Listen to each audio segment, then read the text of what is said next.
आज हम रक्षाबंधन स्पेशल 15 अगस्त स्पेशल मिठाई की रेसिपी शेयर करने जा रही हूँ दोस्तों, जिसे बनाना बहुत ही आसान है और बहुत ही सिंपल तरीके से बहुत ही कम सामान में इस मिठाई को आप तैयार कर सकती हैं। इस बार रक्षाबंधन में अपने भाई की कलाई में राखी बांधेंगी दोस्तों, तो अपने हाथों से इस मिठाई को बनाकर खिलाएं। बहुत ही ज़्यादा टेस्टी लगते हैं और मुँह में घुल जाने वाली होती है दोस्तों। इस मिठाई को बनाने में ना हमें चाशनी, ना मावा, ना कंडेंस्ड मिल्क की ज़रूरत पड़ती है दोस्तों। मात्र 3 चीज़ों से इसे घर पर आसानी से तैयार कर सकती हैं। ये देखने में सुंदर तो होते ही हैं, साथ ही बहुत ही टेस्टी भी लगते हैं। इसे आप तिरंगा शाही पेड़ा भी कह सकते हैं दोस्तों। इसके साइड के टेक्सचर देखिए दोस्तों, कितने सुंदर दिख रहे हैं। एक पे मिल्की बार को मैं तोड़ के दिखा दे रही हूँ। देखिए इसके अंदर के 3 कलर कितने सुंदर दिख रहे हैं और इसे आप इतनी आसानी से बना सकती हैं कि कोई कह भी नहीं सकता कि इसे आपने घर पे बनाया है।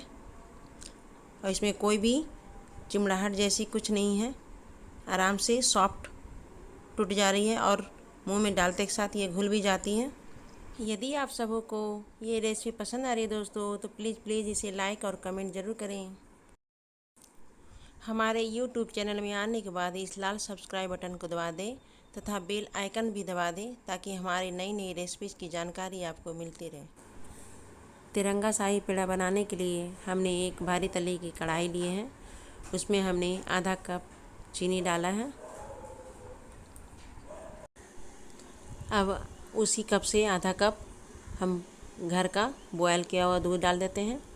आप घर पर रखी हुई कोई भी एक मीडियम साइज़ की कटोरी को सेट कर लें और उसी से मेजरमेंट करें। गैस का फ्लेम ऑन कर देते हैं।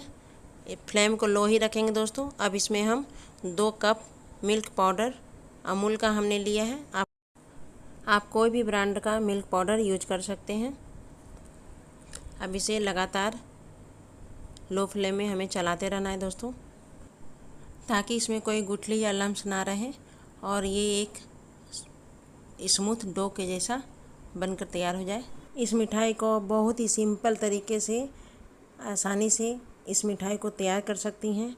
इसे आप मिल्की बार भी इस मिठाई को कह सकते हैं, क्योंकि ये मुंह में घुल जाने वाली होती है।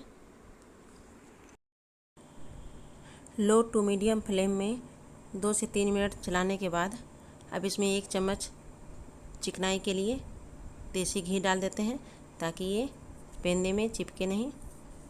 और इसे 2 से 3 मिनट तक और लो फ्लेम में हमें और पका लेना है, ताकि एक स्मूथ डो तैयार हो जाए।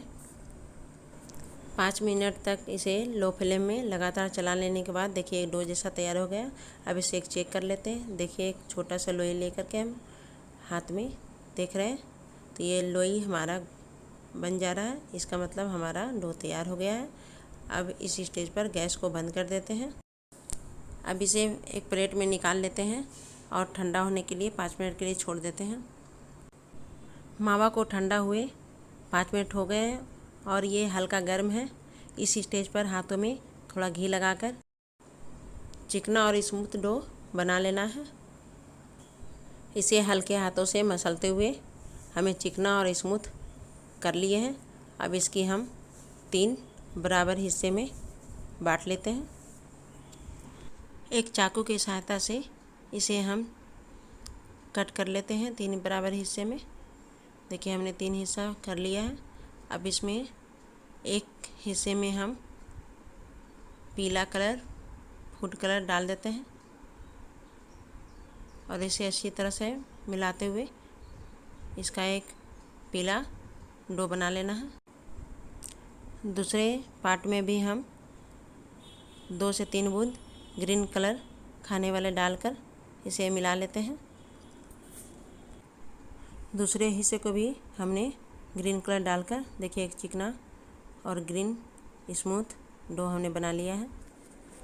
अब डो का तीसरा पार्ट जो बचा हुआ है उसमें 2 पिंच इलायची पाउडर डाल देते हैं और इसे हाथों में घी लगाकर चिकनाई देते हुए इस इलायची पाउडर और डो को मिला लेते हैं।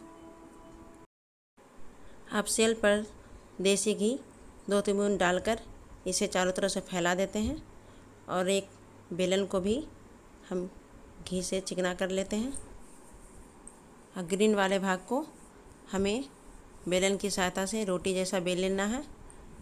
इसे हमें रोटी जैसा पतला नहीं बेलना है दोस्तों। उसकी थिकनेस 3 से 4 रोटी की जितना बराबर होती है उतना हमें रख लेना है। पीला वाला पार्ट को भी हमें रोटी जैसा बेल कर सेम साइज में बना लेना है। सभी पार्ट को हमें 3 से 4 रोटी की थिकनेस इतना रखना है दोस्तों। वाइट पार्ट को भी हमने बेल लिया है। अब सबसे पहले हम ग्रीन कलर को नीचे रखेंगे, उसके ऊपर हम वाइट वाले पार्ट को रखेंगे। उसके बाद हम पीला कलर को भी इसके ऊपर से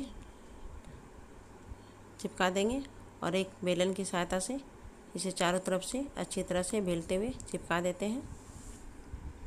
देखिए ये 1/2 इंच हमारी मोटी रोटी बन गई है। अब एक कटर या ढक्कन की सहायता से इसके हम बर्फ़ी निकाल लेते हैं।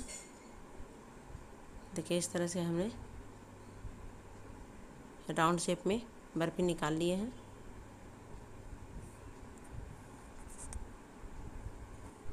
यदि आपकी बर्फ़ी अच्छे से कटर से नहीं निकल रही है दोस्तों, या ढक्कन से नहीं निकल रही है, तो उसमें थोड़ी घी लगा दें तो आराम से कट कर निकल जाएगी। कलर डालना ऑप्शनल है दोस्तों। यदि आप बनाना नहीं पसंद करती हैं तो आप सिंपल शाही पेड़े बना के तैयार कर सकती हैं। इस तरह से हमने सारे पेड़े कट करके निकाल लिए हैं। वाओ, देखिए कितने सुंदर हमारी तिरंगे शाही पेड़ा तैयार है। अब इसे हम कटिंग पिस्ते से सजा देते हैं। यदि ये रेसिपी पसंद आ रही है दोस्तों तो प्लीज़ इसे लाइक करें, कमेंट करें, और अब तक हमारे चैनल को सब्सक्राइब नहीं किया है दोस्तों तो प्लीज़ इसे सब्सक्राइब करना ना भूलें, ताकि हमारी आने वाली नई रेसिपीज़ की जानकारी आपको मिलती रहे। अब जो पेड़े काटने के बाद जो हमारे कटिंग बच गए हैं उससे हम एक छोटे छोटे बॉल बना लेते हैं दोस्तों। वाओ, लीजिए हमारी कटिंग से कितने प्यारे छोटे से बॉल बनकर तैयार हो गए हैं। बच्चों को तिरंगा बॉल बहुत पसंद आएंगे। हमारे अंत तक वीडियो में बने रहने के लिए आप सभी का बहुत बहुत धन्यवाद। मिलते हैं नेक्स्ट वीडियो में, तब तक के लिए बाय बाय।